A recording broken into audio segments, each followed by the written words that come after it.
Les pratiques de développement de carrière en milieu organisationnel sont quelque peu différentes, particulières au regard de ce qu'on pense habituellement d'un conseiller, d'une conseillère qui œuvre dans nos secteurs d'activité. Travailler en organisation, c'est souvent avoir comme client des employeurs, des gestionnaires, des présidents d'entreprise, des vice-présidents ou toute autre forme, tout autre type de service de direction. Ces personnes nous emploient, que ce soit pour faire de l'évaluation potentielle, de l'aide au recrutement ou encore de la consolidation d'équipe. Il faut posséder souvent quelques très bonnes compétences au plan de l'évaluation psychométrique. On peut également travailler au niveau des pratiques organisationnelles pour des compagnies d'assurance ou encore d'autres organisations semblables où on va jouer le rôle de gestionnaire de cas, donc de dossier, où on va aider une personne à l'accompagner dans la référence à des services qui pourront le mieux assurer une remise en santé professionnelle et le développement d'un mieux-être au travail. Mon nom est Louis Cournoyer, je suis professeur-chercheur en développement et counseling de carrière à l'Université du Québec à Montréal, ainsi que conseiller d'orientation. Au cours de cette capsule, nous allons nous entretenir avec 3 personnes professionnelles du développement de carrière qui travaillent et ont travaillé en milieu organisationnel. Elles nous expliqueront comment s'organise leur travail, quel sens on peut y trouver, quelle importance, quelle gratification et enfin comment être et comment faire pour pouvoir accéder à ce type de fonction. Il sera entre autres question des différences selon qu'on a une maîtrise ou un baccalauréat. Donc, je vous souhaite un bon visionnement de rencontre. Donc, nous voilà à l'échange. On va débuter ça ensemble. J'ai avec moi 3 professionnels de pratiques organisationnelles en développement de carrière. Donc, ensemble, on va aborder différents sujets. Juste avant de faire ça, donc, je vais les inviter à se présenter brièvement pour qu'on sache là, à qui on a affaire. Je vais commencer avec toi, Sandra. Alors, bonjour, ça me fait plaisir d'être avec vous pour cette capsule. Alors, moi, c'est Sandra Rainville, conseillère d'orientation organisationnelle chez Atmanco. Et mon titre officiel est conseillère en évaluation du potentiel de psychométrie. Et je suis également conseillère en ressources humaines agréées, donc qui est plus le côté un petit peu ressources humaines également là, de mon background. Donc, et voilà. Et formée de l'UQAM aussi en orientation et développement de carrière. Et tu travailles chez Altman, donc A-L-T. Atmanco. Comme... Atmanco. OK. A-T-M-A-N-Co. OK, parfait. On l'a dit vite, c'est moins connu. Du côté d'Éric maintenant. Bonjour, alors je suis Éric D'Amato, conseiller d'orientation organisationnelle depuis plus d'une vingtaine d'années déjà et associé chez Brisson-Legris. J'ai aussi le plaisir d'avoir une charge de cours à l'UQAM également. Merci Éric. Bruno. Bonjour, merci pour l'invitation de me joindre à vous. Mon nom est Bruno Gilles Breton. Je suis présentement un étudiant à la maîtrise en counseling de carrière à l'UQAM. J'ai fait ma majeure en développement de carrière et travaillé pendant plus de 16 ans en santé organisationnelle dans différents rôles dont je pourrais parler un peu plus tard. Auprès de compagnies d'assureurs privés et aussi à titre de consultant. Excellent. Donc, on va débuter ça ensemble. Notre premier sujet qu'on va couvrir ensemble, c'est, on va essayer de comprendre c'est en quoi consiste votre travail concrètement. Donc, à cette question, je ne sais pas qui aurait le goût de commencer là, pour dire c'est quoi son travail concrètement. Éric, Éric, Sandra, peut-être? Je peux me lancer, ou les dames d'abord. Alors, j'y vais. Ouais. Alors, en quoi consiste mon travail concrètement? Je vous dirais éclairer, inspirer, révéler le potentiel des gens. C'est la maxime qu'on utilise pour vraiment travailler auprès de nos clients entreprises. Dans ce cas-ci, il faut nuancer. Nos clients, ce ne sont pas les individus que l'on rencontre chez nous. Les gens qu'on rencontre, ce sont bien souvent les candidats. Donc, quand on travaille avec des clients, ça veut donc dire qu'on travaille avec des entreprises, que ce soit dans le monde de l'éducation, des municipalités, des entreprises manufacturières, et ainsi de suite. Et mon objectif, c'est d'accompagner ces entreprises à une prise de décision éclairée. Plus concrètement, que l'on soit en contexte de dotation ou encore en sélection, même promotion dans une entreprise. C'est quoi ça, la dotation? Parce que c'est un terme qui... Effectivement, Louis, la dotation, souvent on utilise ce terme-là pour désigner qu'on est en un processus de recrutement et de sélection de gens pour combler un poste dans le dossier d'une entreprise.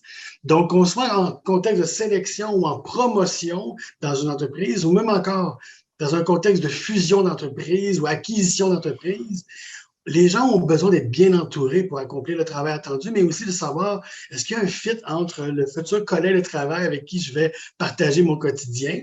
Donc, dans cette optique-là, on souhaite à quelque part avoir la bonne personne sur la bonne chaise. C'est ça le défi de cohérence que l'on vise quand on fait le travail que je suis appelé à faire. Donc, imaginez, pour mettre ça en concret encore plus, on a un poste de disponible, un poste ouvert. L'entreprise rencontre 3-4 candidats intéressants. C'est quand même pas écrit sur le front des gens non plus en profondeur. Même si on est capable, avec notre pifomètre, de détecter en entrevue, on s'améliore. Mais en même temps, tout n'est pas indiqué concrètement la personnalité chez l'individu, les aspects cognitifs et motivationnels et autres.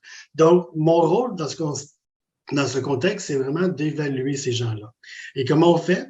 C'est vraiment bien comprendre le poste à combler. Donc, tant que je ne le comprends pas, évidemment, je ne saurais pas quel outil utiliser dans ce contexte-là. Donc, une fois que je comprends bien le poste, les attentes, ce que la personne fera, et ainsi de suite, je fais ensuite un protocole d'évaluation qui consiste à choisir différents instruments de mesure, que ce soit des tests de personnalité, des tests par exemple, de style de leadership, de valeur professionnelle, des paniers de gestion. Donc, il y a différents instruments qui existent sur le marché et ensuite, on met en place la stratégie d'évaluation. Donc là, je rencontre les gens en évaluation de potentiel pour se faire une tête voir un peu à quoi ressemble l'individu à travers ces différents résultats de tests. Puis une fois que c'est fait, que j'ai réussi à tracer un portrait avec l'aide d'un rapport, donc il faut aimer rédiger des rapports aussi, au passage. Donc, une fois que j'ai ça, c'est de m'asseoir avec mes clients entreprises puis de présenter. Voici ce qu'on a vu, ce qu'on a détecté chez le candidat 1, 2, 3 et 4, et ainsi de suite. Puis on passe en revue tout ça. Ce qui est intéressant, c'est pas juste de présenter les choses. C'est aussi d'accompagner l'entreprise dans un choix parfois déchirant entre 2, 3 candidats plus intéressants qui répondraient un peu plus. Et c'est aussi de dire, OK, au-delà d'embaucher la personne sur feu vert, feu rouge, est-ce qu'il y a moyen également d'utiliser ces informations-là qu'on a recueillies à part les tests pour ensuite mieux l'intégrer en poste pour aussi assurer une meilleure formation, une meilleure supervision. Donc, le travail qui est fait, c'est qu'on fait aussi un plan de développement des compétences suite à l'évaluation. Donc, c'est le genre de travail qu'on va mettre de l'avant pour ensuite finir avec un coaching 100 jours également pour s'assurer que de 0 à 100 jours, est-ce que la personne a tout ce qu'il faut comme ressources pour pouvoir discuter, évaluer, apprécier sa propre expérience candidat, employé également. C'est assez complet comme encadrement, comme démarche avec les personnes. De ton côté, Sandra, je vois que vous portez le même titre, COO, tous les deux, mais est-ce que ton travail est identique, Éric, ou sinon il a ses variantes? Comment tu le présenterais, ton travail? Il y a des similarités, effectivement, avec Éric, donc d'aider les organisations, dont des gestionnaires et les ressources humaines, entre autres, à mieux recruter, à rencontrer trouver le bon fit, comme disait Éric. On le dit aussi, nous, on regarde le global fit, justement à quel point je peux fitter par rapport à mon test de personnalité, d'aptitude cognitive, etc., mes préférences organisationnelles avec l'organisation, la culture, mon gestionnaire, avec l'équipe aussi. Ce qu'on fait également, ou ce que je fais beaucoup également, c'est des analyses et des consos d'équipe, des consolidations d'équipe. C'est mon shortcut, la conso d'équipe. Donc, on va, par exemple, accompagner des équipes avec leurs gestionnaires à mieux se connaître, donc à travers un test de personnalité encore là, apprendre à mieux me connaître, à mieux connaître mon équipe avec qui je vais travailler. On va leur faire des activités parfois un peu plus ludiques. Par exemple, moi, je suis le style ambassadeur et deux de mes collègues, mettons, au service conseil actuellement, sont plus style investigateur analytique. Donc, c'est quoi nos qualités? Comment on se complète? C'est quoi nos angles morts? Comment je peux aller aider ma collègue dans tel contexte? Ce qui fait aussi qu'on ajuste nos postes en conséquence de nos styles, de nos traits de personnalité. Et on est beaucoup aussi pour optimiser, de travailler en lien avec qui on est, donc la psychologie positive. Est-ce que plus je suis en lien avec mes talents naturels, plus je risque d'être heureux au travail, plus je suis heureux au travail, plus les organisations y gagnent. Donc, Eric, tu disais effectivement, mes clients aussi, c'est les organisations, mais je rencontre des humains tous les jours dans le sens où, oui, mon client largement est l'organisation, mais je travaille avec les gestionnaires au day-to-day, avec les ressources humaines, avec les employés. Je peux travailler autant avec un technicien qu'un PDG. Donc, j'aime cette variété-là aussi d'aller aider à différents niveaux dans l'organisation. Puis, à travers les tests, l'accompagnement, du coaching, des formations aussi, parce qu'on va aussi aider les ressources humaines, entre autres, mais aussi les entrepreneurs à mieux utiliser la psychométrie. Donc, on décortique, on rend ça aussi plus accessible, je trouve, la psychométrie, en formant les gens, puis en leur montrant comment bien utiliser, entre autres, le test Atmanco, dans notre cas, bien sûr, pour l'utiliser de la bonne façon, et que ça ne soit pas discriminatoire, justement, en recrutement, mais vraiment un outil complémentaire, utilisé avec éthique, avec humanité, et pour trouver les meilleurs fits. Et je dirais que dans un marché de main-d'œuvre, rareté de main-d'œuvre, pénurie, ben, on aide beaucoup à trouver les meilleurs fits et à aider à la rétention aussi. Donc, les gens restent plus longtemps en entreprise parce qu'ils ont un meilleur fit. Donc, si on recrute mieux, on est plus heureux aussi nous-mêmes en entreprise, on évolue. Et aussi, comme Eric disait, bien, on va aussi aider au développement des compétences, donc du coaching de professionnels, les aider à mieux reconnaître leurs forces, talents naturels, mais aussi, effectivement, qu'est-ce qu'ils pourraient développer s'ils veulent devenir, entre autres, par exemple, gestionnaire ou autre. Et la variété aussi, je trouve, en entreprise, ce qui est intéressant, c'est on va travailler aussi au contenu, à développer des nouveaux outils pour accompagner les gestionnaires, les entreprises encore là. Donc, et voilà, il y a tellement de choses que je pourrais en dire encore là, mais je pense que j'ai fait un résumé des éléments essentiels, je crois. Bien, ce que j'entends aussi dans les pratiques qui ont été nommées jusqu'à présent, c'est qu'on s'intéresse, il y a le mot fit, on s'intéresse à ce que l'individu fit bien, soit en adéquation entre ses caractéristiques personnelles puis celles de son emploi ou encore en complémentarité, dans le cas que tu parlais, Sandra, quand on parle d'équipe de travail, que les gens ne soient pas tous pareils, mais d'examiner comment ils peuvent être complémentaires, fonctionnels ensemble. Puis également, il y avait la question de la psychométrie, je me permets de le nommer parce que ça fait partie d'une formation en développement de carrière et en organisation, mais ce qu'il faut savoir, c'est qu'autant que dans la formation, on aborde certains outils, c'est vrai qu'une fois sur le terrain, sur le marché, quand on travaille dans vos secteurs, on en découvre plein d'autres. Parfois, c'est des outils de l'organisation telle quelle, mais parfois, c'est des outils reconnus ailleurs. Donc, la personne qui tripe psychométrie dans des positions comme les vôtres, elle a l'occasion d'explorer ça, n'est-ce pas? Oui, si je fais du pouce là-dessus, nous, on en développe des outils. Fait que c'est sûr, ceux qui aiment le côté un peu recherche aussi, analytique, analyser les traits, le développer, l'améliorer, ben, on travaille en collaboration aussi avec des chercheurs, des compagnies qui font des analyses statistiques approfondies. Fait qu'on peut assouvir, entre guillemets, ce besoin-là aussi là, de la psychométrie, effectivement, dépendamment de ce qu'on veut faire. Parfait. Là, on va aller on reste toujours dans les pratiques organisationnelles. On va prendre un autre, on ne fera pas un 180.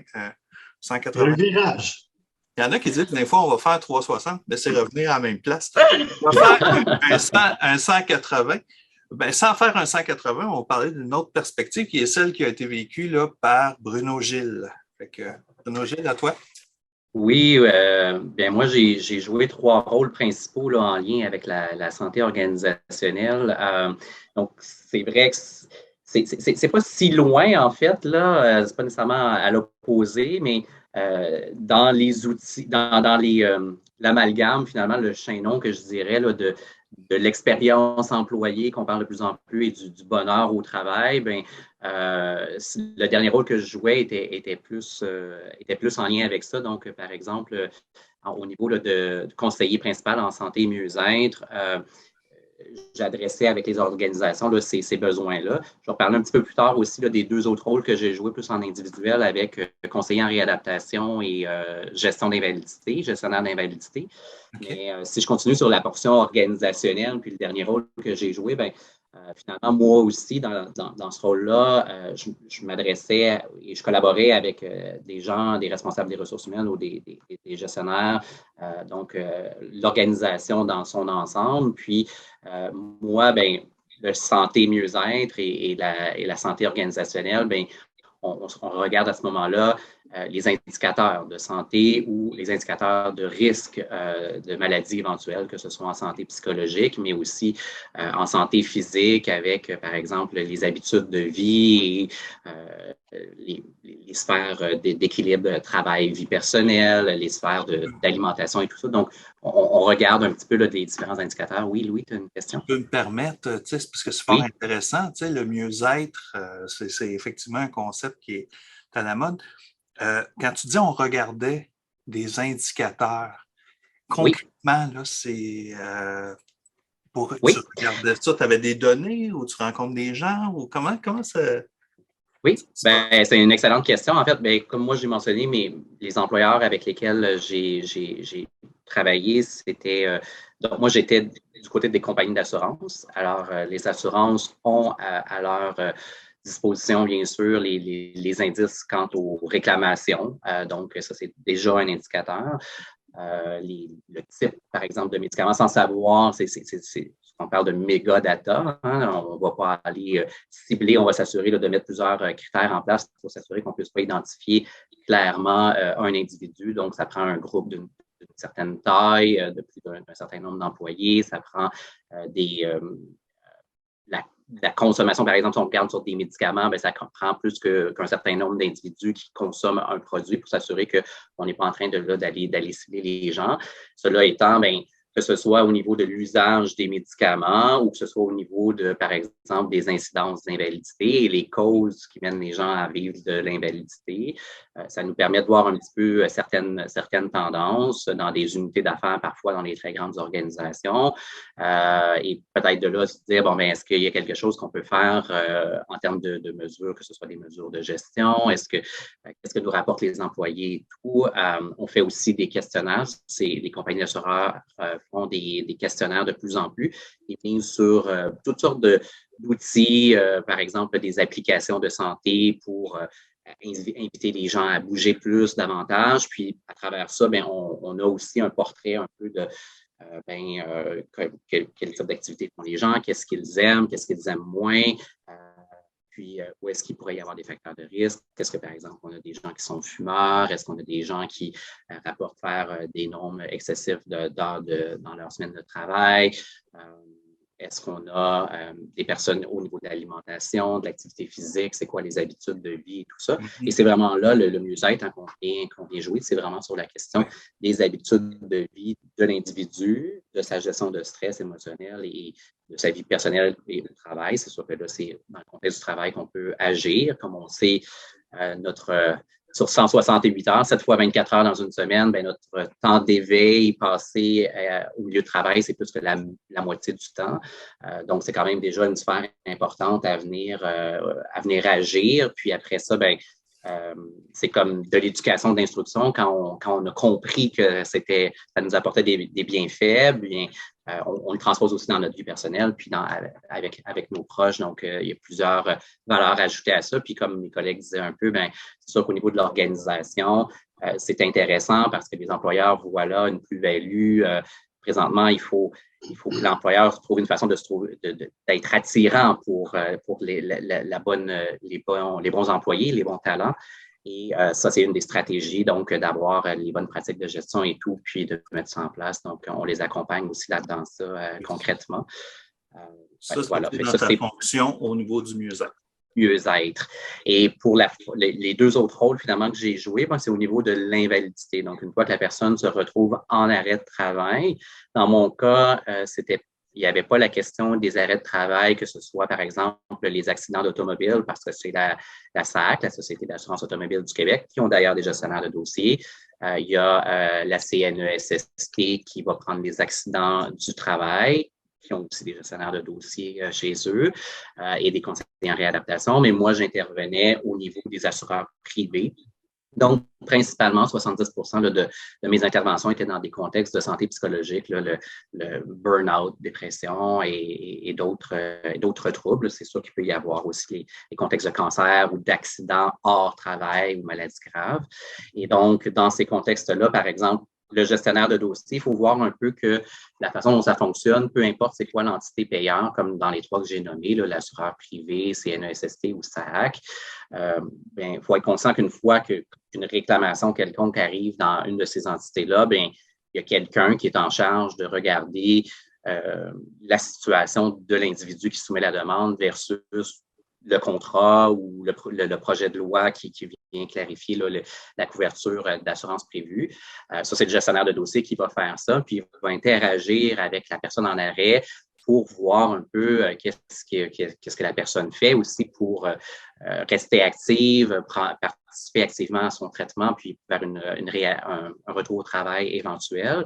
Et il y a certains outils qui vont être à disposition pour parfois venir aider les travailleurs, soit les coacher un peu, les accompagner dans leur arrêt parce que des fois, ils sont un peu perdus dans tout ce qui est en train de se passer. C'est nouveau pour eux.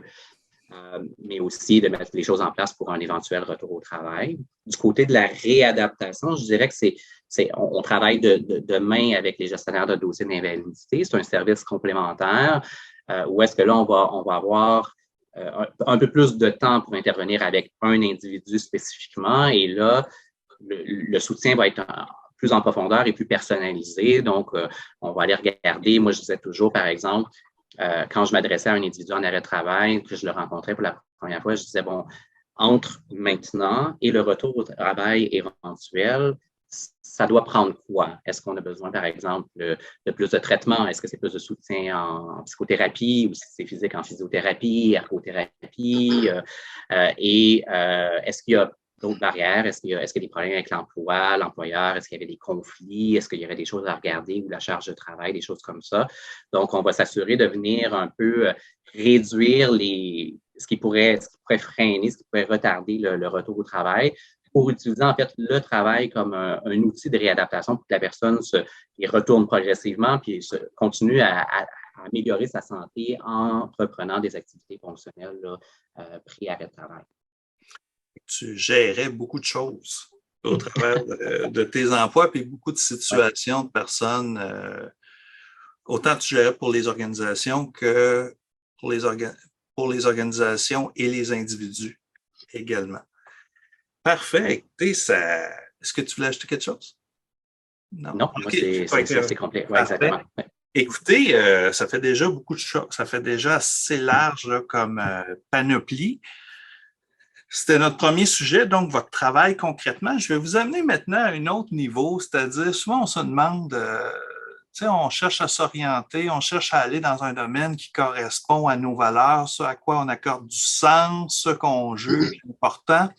Fait que mon deuxième sujet que j'aimerais aborder avec vous, c'est pourquoi, selon vous, ce que vous faites ou ce que vous faisiez récemment dans le cas de Bruno Gilles, vous jugez que c'est un travail important. Donc, j'aurais le goût de commencer cette fois-ci. Je commençais avec Éric tout à l'heure. Je commencerai peut-être avec Sandra cette fois-ci. C'est une grosse question, mais c'est sûr que selon moi, c'est très important et c'est très valorisant aussi dans le sens où, je pense que je le mentionnais un petit peu tantôt, mais on aide à différents niveaux. Et entre autres, quand on parlait du global fit, du fit global avec l'organisation, l'équipe, les individus et le poste, bien, pour moi, ça va de soi que ça augmente les performances au travail, mais le bonheur au travail aussi. Donc, c'est l'objectif ultime. Ça paraît utopique, mais pas à pas, je crois qu'on y arrive, ou en tout cas qu'on y contribue certainement. J'aime beaucoup aussi le fait d'amener de la meilleure compréhension de soi, une meilleure compréhension des autres, qui, selon moi, apporte une grande ouverture d'esprit ou davantage d'ouverture d'esprit dans les équipes, dans les organisations. C'est certain que si j'apprends à mieux me connaître et que je connais aussi des fois l'opposé totalement, parce que, par exemple, sur une échelle bipolaire, là, si je suis très introvertie versus extravertie, si mon gestionnaire est très volubile, moi très conciliant, comment on s'entraide, comment aussi en tant que gestionnaire, je vais aider mon équipe et chaque individu dans mon équipe, comment mieux les accompagner parce que je me comprends mieux et je peux comprendre qu'en tant que fonceur, je peux être plus dérangeant pour quelqu'un, mettons, qui est bienveillant. Donc, je m'adapte à l'autre aussi. Donc, ça fait des meilleures relations de travail. Et bien sûr, on risque de rester plus longtemps dans une organisation qui nous ressemble davantage et aussi parce qu'on s'adapte aux autres. Et au lieu de voir mon opposé comme un obstacle ou un conflit potentiel, bien, on apprend à se comprendre et à voir que c'est une force d'être opposé au lieu de le voir comme il n'est pas pareil ou il comprend rien, par exemple, parce que des fois qu'on est très opposé, ça peut être a priori un petit défi de communication, de collaboration. Donc, j'aime beaucoup cet aspect qui ouvre les esprits. Et aussi d'accompagner les gens autant d'individuels qu'en groupe. Premièrement, c'est un aspect que je trouve intéressant, mais qui peut aussi apporter. Là, des fois, en groupe, on a un impact à plus grande échelle là, quand on le fait jusqu'à des groupes, par exemple, de 20 personnes en connaissance de soi en groupe, en consolidation d'équipe. Et aussi d'aider les individus à connaître leur talent naturel. Parce que quand c'est tellement naturel, on le sait pas nécessairement, en fait, que c'est un talent. Donc, je donnais mon exemple tantôt, mettons que je suis ambassadrice. Bien, avant d'arriver chez Atmanco, je n'étais pas certaine si c'était un talent, en fait, ou que ça pouvait être une force d'être extraverti. Même à certains moments dans ma vie, je croyais que c'était plus un défaut dans certains contextes. Donc, toute année, ces gens-là prennent conscience de certains aspects, mais de leur fragilité aussi. Donc, entre autres, par exemple, chez Atman, on a des échelles comme anxiété, promptitude, sensibilité à la critique. Bien, quand on va dans ces zones-là, ça nous apprend aussi à dire comment je le véhicule au travail, comment je le gère, mais comment ça peut être une force aussi et comment encore là comprendre l'autre qui va être différent de moi. Donc, ce que tu fais dans ce que tu nommes, c'est très important pour les individus, pour mieux se comprendre, pour mieux fonctionner, encore une fois, et aussi pour les organisations. Puis toi, Sarah, là-dedans, c'est qu'est-ce que aussi, c'est important pour toi tout ça, mais où tu retrouves ton compte dans ton travail? À plusieurs endroits, dans le sens où j'aime beaucoup ce que je fais. Donc, d'être en relation souvent. Moi, c'est un gros driver au travail, une grande motivation de faire du groupe. Moi, j'adore ça, faire de l'animation de groupe, autant pour les consolidations d'équipe que pour les formations, que je forme plusieurs personnes en même temps. L'échange avec des professionnels multidisciplinaires, autant à l'interne chez Atman que dans le cadre de mon travail, dans les formations, entre autres, justement, tu sais, comme on disait tout à l'heure, je peux avoir des PDG, des ressources humaines comme conseillers. Donc, il y a une diversité des psychologues organisationnels aussi avec qui je vais collaborer. Donc, cette variété-là m'amène beaucoup, mais de sentir qu'on peut faire une différence et de s'accepter davantage. Tu sais, tout ça, je trouve que ça apporte beaucoup à plusieurs personnes. Puis je trouve que plus les gens utilisent ces tests-là de la bonne façon, parce qu'un test peut être soit moins bon ou soit mal utilisé, plus il y a de l'ouverture, comme je disais tout à l'heure aussi. Puis moi, je trouve l'ouverture aux autres, l'ouverture d'esprit, aux différences, dans mon monde à moi, ou en tout cas, ça apporte beaucoup au milieu de travail. Donc, les organisations, ils gagnent par défaut aussi, comme on disait tout à l'heure. Tu sais, je parle souvent de l'humain, mais pour moi, l'humain fait en sorte que l'organisation va mieux. Donc. Ah ouais, ouais. Je vais reglisser vers Éric ensuite de toi, parce qu'à cause de la complémentarité de vos occupations, je vais aller vers Bruno Gilles par la suite. Éric, pourquoi ce que tu fais, c'est important? Tu parles de complémentarité, j'aurais plus le goût de dire que c'est idem, alors on peut faire copier-coller. Merci Sandra. Avez-vous d'autres questions? Alors, de mon côté, j'ajouterais, parce que c'est effectivement quelque chose d'important pour moi, de me lever tous les matins puis faire ce que j'aime faire à ce point-là, parce qu'à la base, revenons à la base, là, il y a l'humain.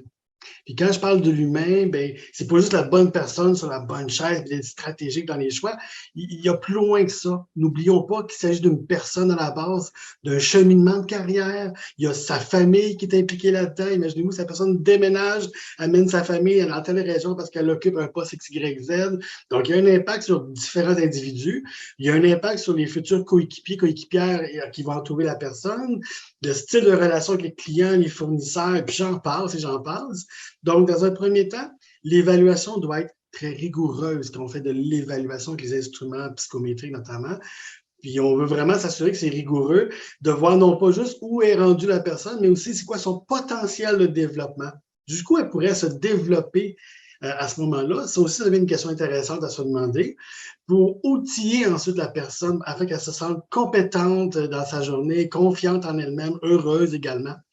Je vais changer complètement de rubrique. Je vais donner un exemple concret avec les paramédics, par exemple. À chaque année, j'évalue quelques centaines de paramédics annuellement. Puis ces gens-là vivent parfois des scènes d'horreur. Ça ne se raconte pas, en fait, ce qu'ils peuvent vivre, ce qu'ils peuvent rencontrer. Alors, l'important pour moi, c'est de m'assurer de bien évaluer, notamment, entre autres, l'individu pour exercer ce métier-là, mais plus loin encore. Quels sont les dérailleurs potentiels que la personne, avec un choc trauma ou peu importe, suite à une intervention plus difficile, dans quoi la personne risque de tomber dans sa personnalité, dans ses failles. Par exemple, il y en a qui pourraient vivre justement un stress post-traumatique, d'autres tomber en schizo, en paranoïa, dans l'alcoolisme, la drogue, et j'en passe et j'en passe. En fait, c'est le DSM-5 au complet ici. Et ça, c'est intéressant parce qu'en amont, ce que j'aime beaucoup faire dans cet exemple-là que les paramédics, mais je pourrais donner d'autres exemples pour d'autres types de postes, c'est qu'on est capable de, identifier les zones. Au-delà de la personnalité névrotique normale, on tombe en psychopathologie pour évaluer les risques. Donc, la journée que la personne va avoir too much face à des situations épouvantables, dans quoi risque-t-elle elle-même de tomber? Hein, la question se pose dans cet ordre-là.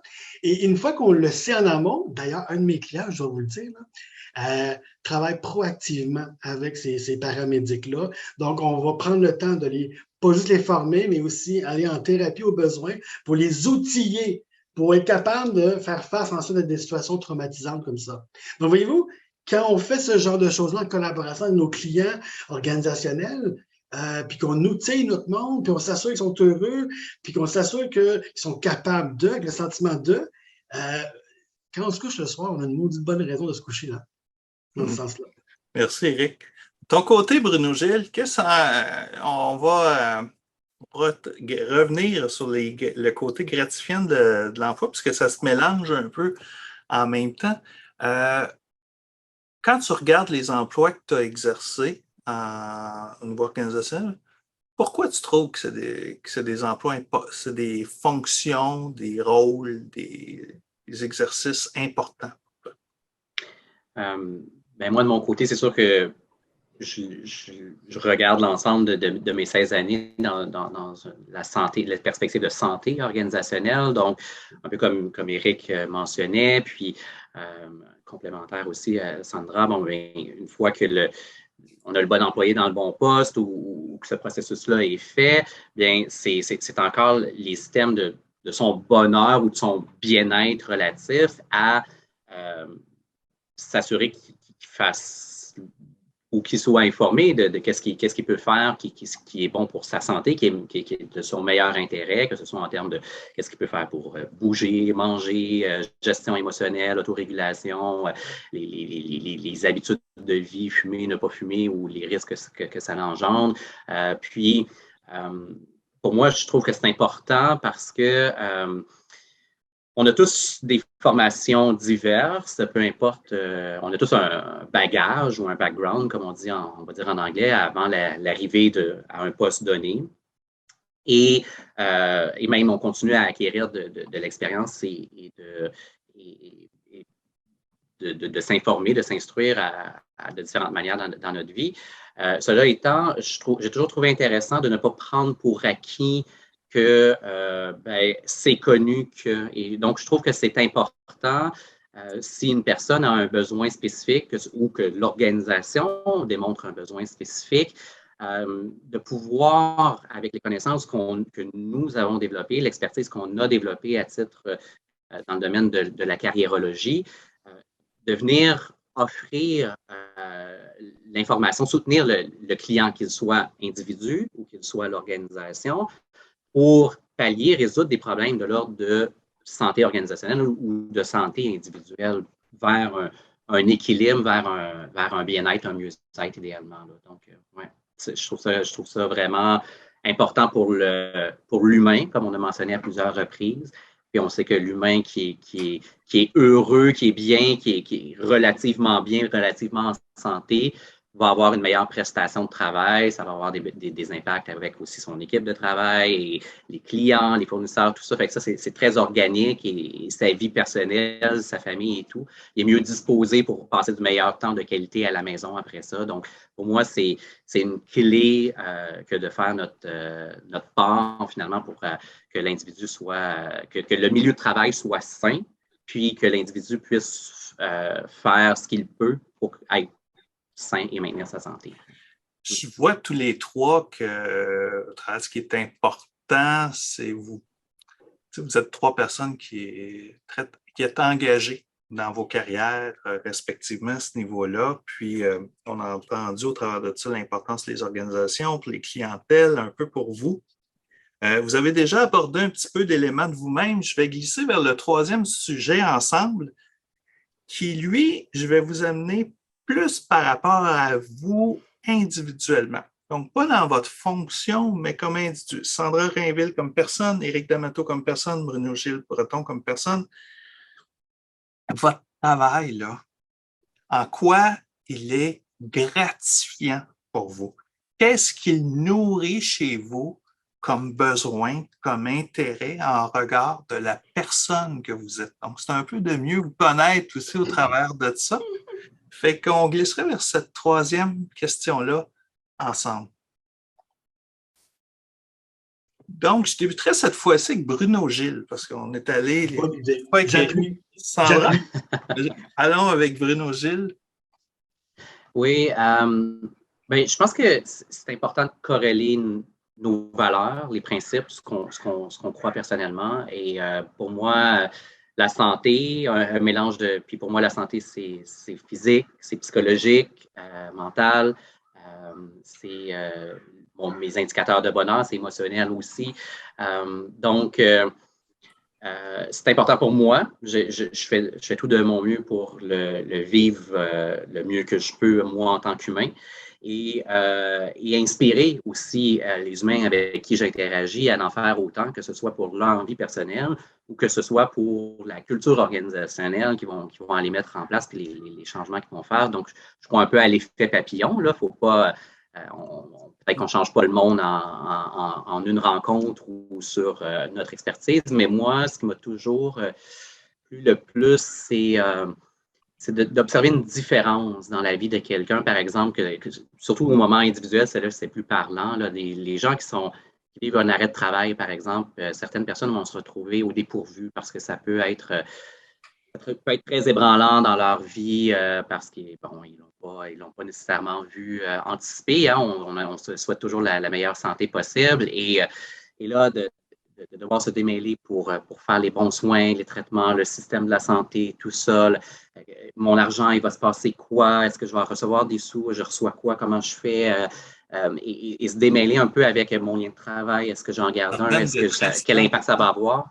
Donc, moi, ça vient de voir que je réussis à apporter un certain apaisement, un certain sentiment de clarté au moment où est-ce que la personne, tu sens qu'il y a comme un calme, elle se sent un peu soutenue. Moi, ça, pour moi, c'est ça pourquoi je fais le travail. C'est intéressant parce que, tu sais, on pourrait avoir le cliché, le préjugé de penser que tu travailles pour l'organisation de façon froide, voire sans cœur. Alors que de la façon que tu l'exprimes, Bruno Gilles, c'est tout l'inverse. C'est que tu cherches des moyens pour les gens de trouver leur compte, de s'apaiser, d'être mieux, de tirer profit là, du mieux possible là, de la situation pour eux autres. Absolument, oui. OK. Je pense que ce soit dans le préventif, hein, le mieux-être, c'est une mesure plus préventive, ou que ce soit dans l'intervention, une fois que la personne est en réel besoin, il peut y avoir un moment de crise ou même au début. Je pense que on a fait un bon travail. Les organisations, si on regarde un peu l'historique récent avec l'industrialisation, il y a eu beaucoup de mesures mises en place pour la santé, la sécurité physique, l'intégrité physique des travailleurs, la préserver.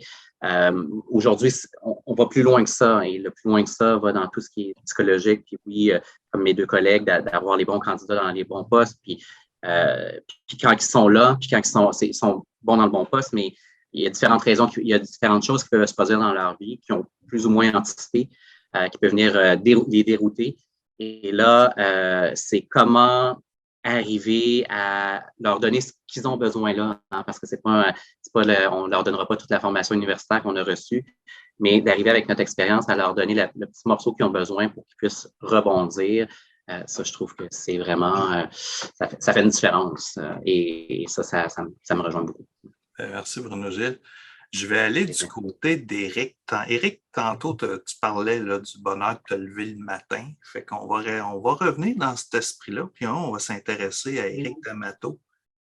Qu'est-ce qui est gratifiant, Éric, à faire ce que tu fais pour quelqu'un comme toi, pour toi, là? C'est drôle parce que Bruno Gilles, je te connais bien aussi. Quand tu parlais d'apaisissement tantôt, moi, je dirais que c'est plus l'inverse. Alors, moi, mon plaisir, c'est vraiment de jouer l'avocat du diable, d'exercer un rôle de conseil. Puis, je vais donner un exemple très spécifique que j'ai vécu pas plus tard qu'hier matin, dans lequel un directeur d'établissement collégial, que je nomme pas bien sûr, a rencontré 2 candidats intéressants, un homme et une femme, pour un poste de direction adjointe. Puis, il me précise, la femme en question, je pense que ça ne passera pas parce que, et là, il m'envoie un peu l'information. Puis l'homme, ben, tu vas voir, c'est un bon gars, là, il va être easy going, etc.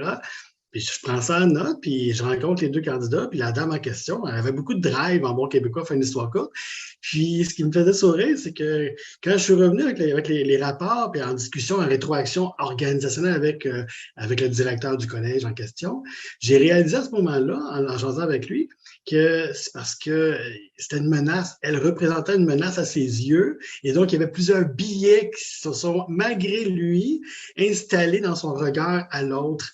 Et mon rôle a été de dépister ça, entre autres, de les nommer, puis de l'accompagner également dans ce travail réflexif-là avec lui. Alors, c'est dans ce sens-là où je me dis que je réalise, en fait, Louis, avec ta question un peu difficile, n'est-ce pas, que j'aime révéler le potentiel chez les gens. Puis bien souvent, j'ai comme l'impression, Sandra et Bruno Gilles, vous allez pouvoir me challenger là-dessus, mais j'ai l'impression que tout le monde n'a pas une idée très claire de ce qu'ils peuvent vraiment accomplir.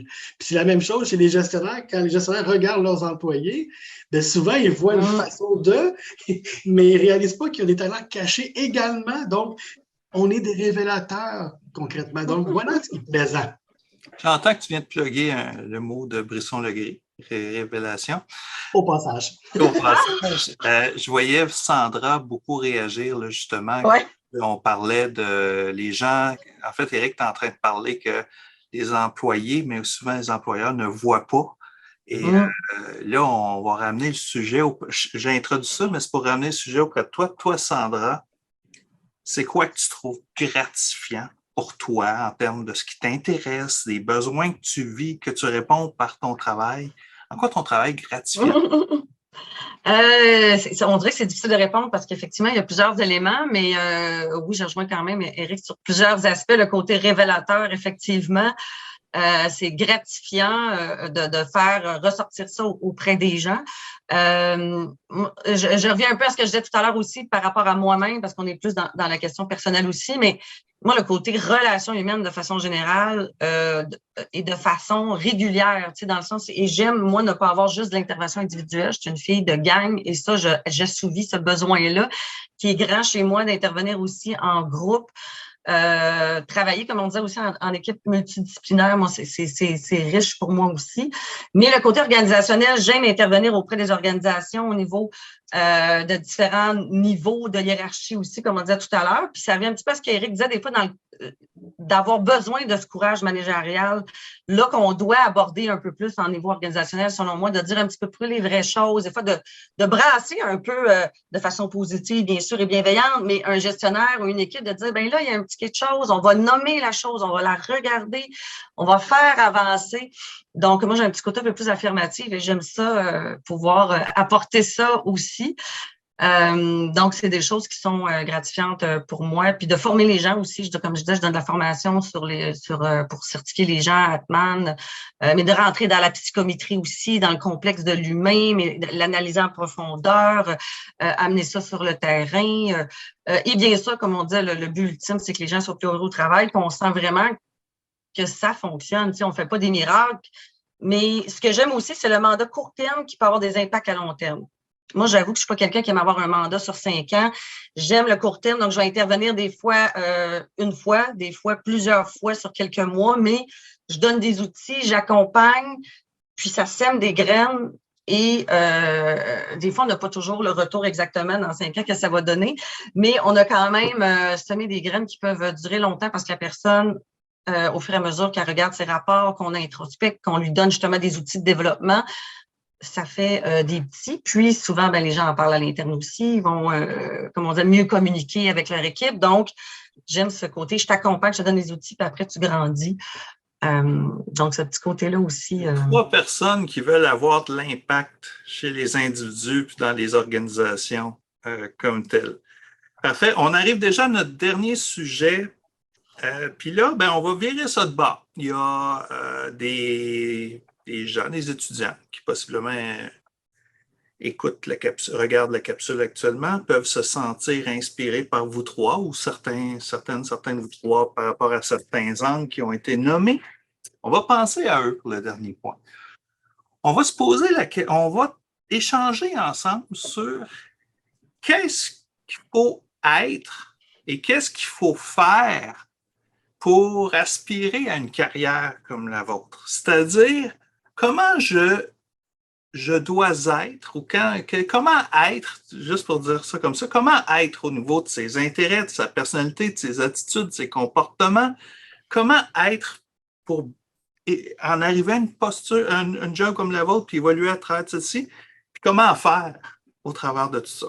C'est ce qu'on va parler comme 4e thème. Donc, en regardant ça, comment être, comment faire, je ramènerai ça à Éric. Je sens que c'est un coup monté. J'alterne en réalité. Évidemment, la base, le tronc commun demeure, dans mon cas, le bac et la maîtrise en développement de carrière. Et on est chanceux parce que si je regarde le parcours chez nos collègues psychologues ou en ressources humaines davantage, on a peut-être le meilleur des deux mondes à quelque part parce qu'on a le souci de l'individu et de l'organisation dans ce cas-ci, ou encore des structures, etc. Donc, pour moi, la pierre angulaire demeure vraiment l'excellente formation à ce niveau-là. Et par la suite, et seulement par la suite, commence le trajet d'apprentissage, tant expérientiel qu'au niveau cognitif, parce qu'il y a toujours des tests, des formations, dis-je bien, sur des tests. Ça peut être aussi d'autres choses, hein, en leadership, ça peut être en gestion de conflit. Il y a plein de thématiques, il y en peut vraiment, pour ne pas le dire. Donc, je pense que la base demeure le tronc commun. En même temps, de greffer à ça différentes formations, c'est très important. Ça prend quelqu'un qui est allumé, ça prend quelqu'un qui est rigoureux également. Parce que, imaginez-vous, on n'arrive pas avec je pense que la personne est à peu près ceci, cela. Il y a une décision qui se prend aussi de l'être humain, encore une fois, puis aussi d'une organisation. Donc, c'est vraiment très important d'avoir ça en tête aussi. Il y a la bienveillance, il y a la façon comment, Sandra, tu en parlais tantôt, le fameux courage managérial, l'art de dire les choses, de faire prendre conscience également, mais de le nommer en bout de piste. Je vous dirais aussi que quelqu'un qui veut faire le switch en bon québécois, passer d'un rôle clinicien à un rôle plus organisationnel, souvent ce qu'on voit, ce qu'on observe, c'est un bon 4-5 ans. Hein? Donc, d'expérience sur le terrain, parce qu'on apprend le langage. Est-ce qu'on parle d'anxiété au niveau clinique de la même façon qu'on en parle dans le monde organisationnel? Il faut apprendre tout le langage comme une deuxième langue. Les outils sont différents. Si je parle de panier de gestion, on n'a pas vu ça à l'université trop. C'est normal parce que c'est propre au milieu organisationnel et ainsi de suite. Donc, il y a toute cette façon d'aller chercher donc le vocable, en fait, et les outils concrètement également. Excellent. De ton côté, je vais aller vers Sandra. Sandra, toi, comment être et comment faire? Et donc, Éric a parlé beaucoup de le cheminement, le lien avec le bac. On peut poursuivre là-dessus, puis en incluant peut-être aussi les qualités, les attitudes personnelles, comportements.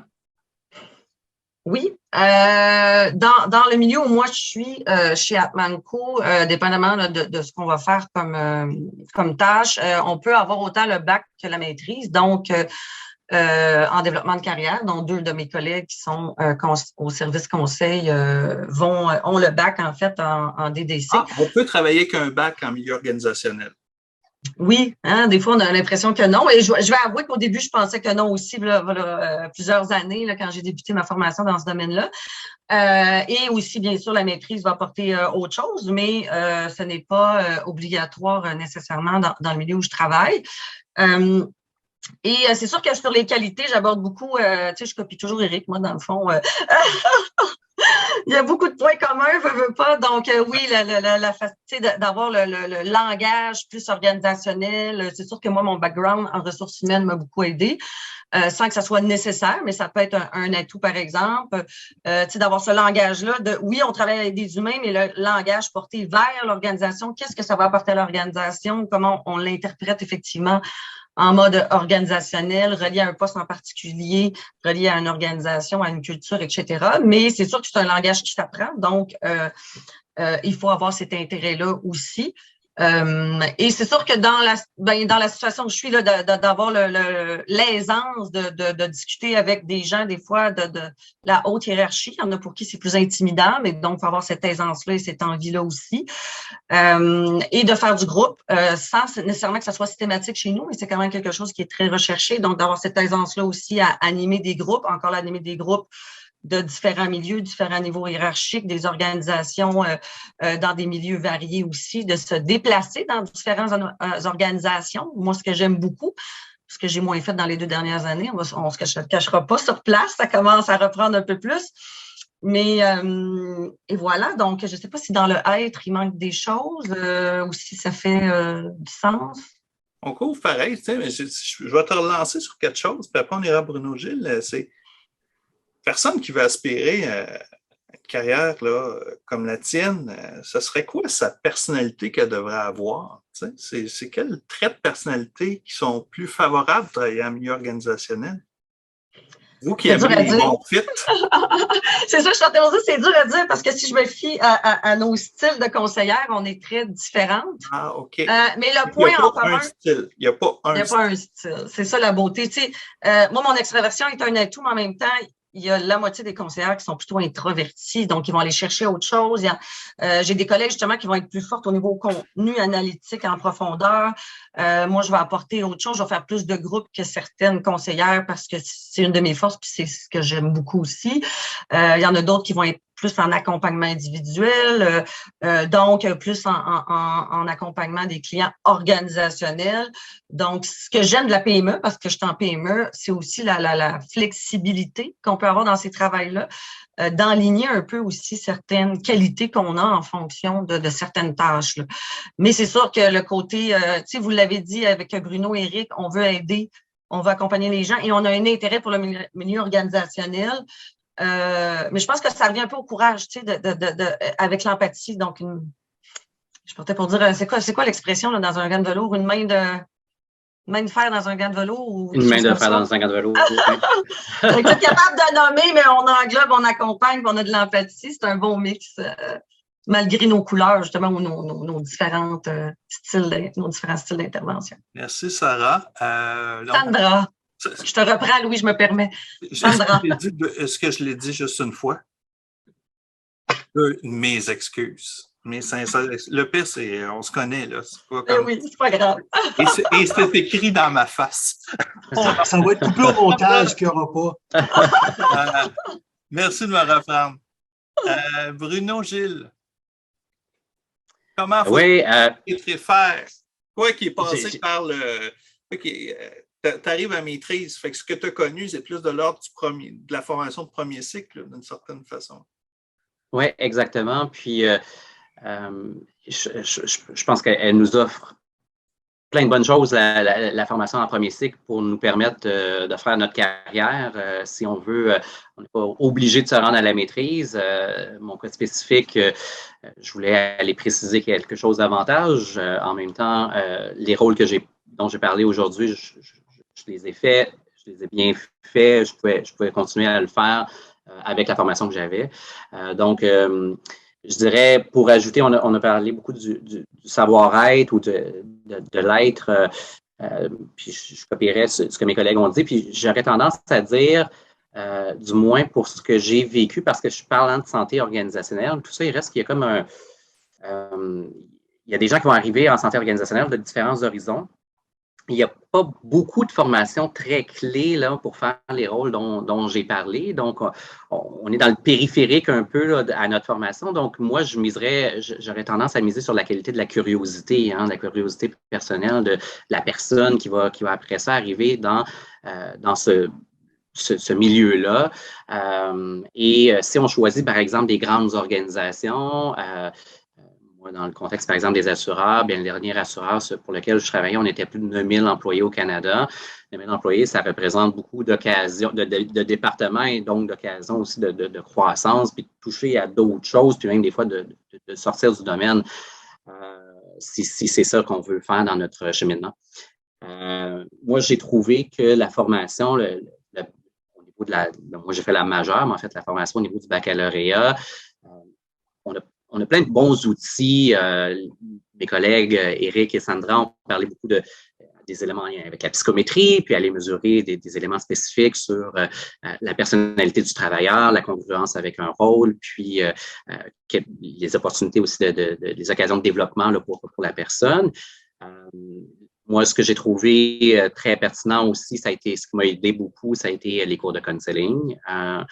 Pour l'interaction avec les individus. Puis les individus, que ce soit le client, bon, ça se veut d'être clair, plus la personne qui est en arrêt de travail, puis faire l'intervention avec elle, mais aussi l'individu qui est client dans son contexte organisationnel, puis sa problématique, bien, dans son rôle, c'est de résoudre l'enjeu qui est présent, puis que ce soit un enjeu de santé ou des problèmes criants, ou que ce soit de vouloir avoir une culture plus saine, mieux-être, tout ça pour un certain sex appeal employeur ou quelque chose comme ça. Bon, ben c'est une problématique que la personne doit régler. Donc, d'avoir les outils pour être en mesure d'aller faire nommer, cerner le besoin et tout ça, puis le problème sur différents axes. Le counseling m'a offert beaucoup. Psychopathologie, bien sûr, là, pour aider à comprendre aussi là, les différentes dynamiques, parce que la santé mentale, psychologique, on en parle de plus en plus en milieu de travail. Les tabous tombent. Mais comme je dis souvent, c'est intéressant de faire tomber les tabous.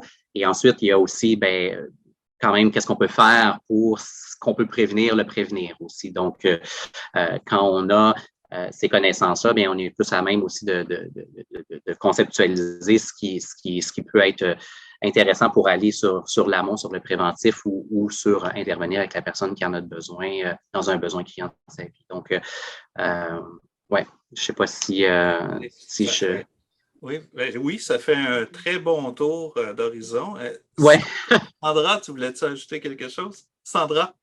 Oui, c'est parce que en écoutant, puis c'est même pas nécessairement direct, mais il m'a popé quelque chose que j'ai pas nécessairement mentionné, puis qu'il y en a qui pourraient être intéressés. C'est le côté aussi, des fois, TI, technologique, qu'on peut aussi aborder des fois dans les milieux privés. Des fois, il y a un budget. Mais des fois aussi, c'est l'intérêt pour l'organisation ou le style d'organisation. Mais tu sais, par exemple, on travaille avec une plateforme intelligente où les résultats sont présents, où on peut faire des matchs. On développe un coach intelligent qui va accompagner les gestionnaires à mieux comprendre l'humain. On va aller chercher des outils concrets. Fait que les gens qui aiment travailler avec des outils, la psychométrie, mais le côté technologique aussi, on va utiliser des plans de développement avec un algorithme ou des choses comme ça. Fait que je me dis, c'est peut-être intéressant de le mentionner parce que c'est un élément aussi qui peut être différent et ça avance très vite aussi. Donc, je pense que ça, Éric l'avait un peu nommé, on aime apprendre constamment à se développer, que c'est un petit peu le mode rapide. Ça peut être un aspect aussi le positif pour certaines personnes. Tout à fait. Tout à fait. De votre côté, Éric, Bruno Gilles, quelque chose d'autre que vous aimeriez ajouter également? Oui, si tu me permets, Louis puis Bruno, c'est intéressant parce que oui, il y a des gens qui ont la maîtrise n'est pas nécessaire. C'est pas un acte réservé que de faire l'évaluation, mais je vais me permettre de sortir du monde de l'évaluation parce qu'il n'y a pas que ça dans le monde organisationnel.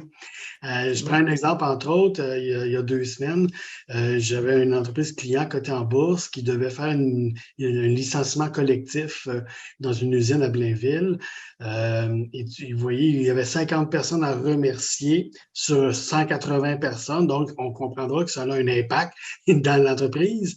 Et là, évidemment, quelqu'un qui a un bac en développement de carrière a ce qu'il faut pour travailler tant avec les gens qui reçoivent la mauvaise nouvelle, puis l'accompagnement qui va s'en suivre, selon ce qui a été négocié, entendu, mais aussi tout le travail qu'on a fait avec les survivants. Les survivants, c'est la terminologie qu'on donne dans ces contextes-là.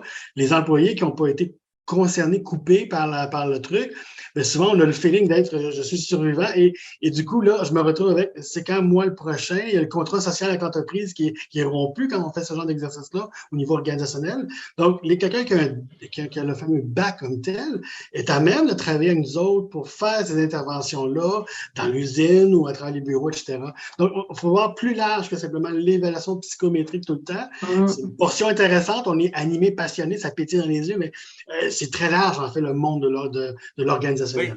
Oui, mais en effet, puis je pense qu'aujourd'hui, vous avez eu l'occasion, au travers de cet échange-là, je pense qu'on a eu l'occasion de rendre plus humain la pratique organisationnelle. Je pense que vous avez su apporter l'angle par lequel, en pratique organisationnelle, on travaille autour d'humains en lien avec des organisations, que ce soit des humains candidats qui cherchent à intégrer l'organisation, d'autres qui en sont déjà partie prenante et qui souhaitent bien fonctionner, d'autres qui veulent planifier une suite à leur carrière.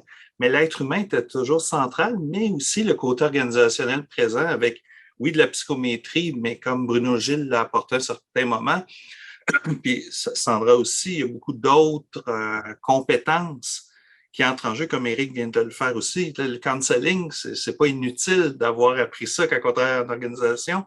Au contraire, fait que même certains parlent parfois de counseling organisationnel. C'est une autre façon de voir les choses.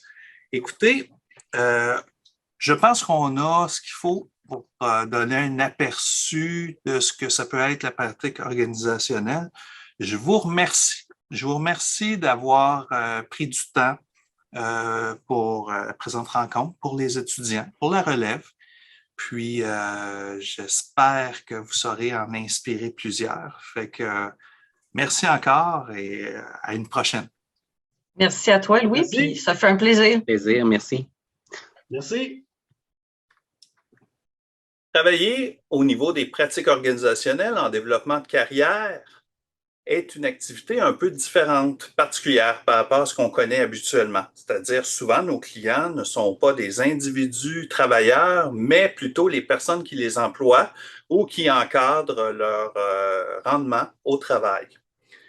Dans le cadre de cette capsule, donc, nous avons cherché à mieux comprendre le rôle des personnes professionnelles qui travaillent en milieu organisationnel, à savoir quels sont leurs types d'activités. Donc, nous avons pu voir qu'elles font de l'évaluation psychométrique, notamment de potentiel, mais aussi au travers d'entrevues, de la consolidation d'équipe ou encore de l'aide au recrutement. Tout comme nous avons pu voir comment il est possible de travailler aussi pour des organisations telles que, par exemple, des compagnies d'assurance pour lesquelles on va jouer un rôle important dans l'aide et la référence pour la remise en forme professionnelle ainsi que le mieux-être au travail. Je tiens à remercier pour cette capsule la participation d'Éric D'Amato, de Sandra Rainville et de Bruno Gilles Breton pour leur aide, leur soutien, leurs idées et en espérant que ça ait pu être une capsule profitable pour vous. À bientôt. Au revoir.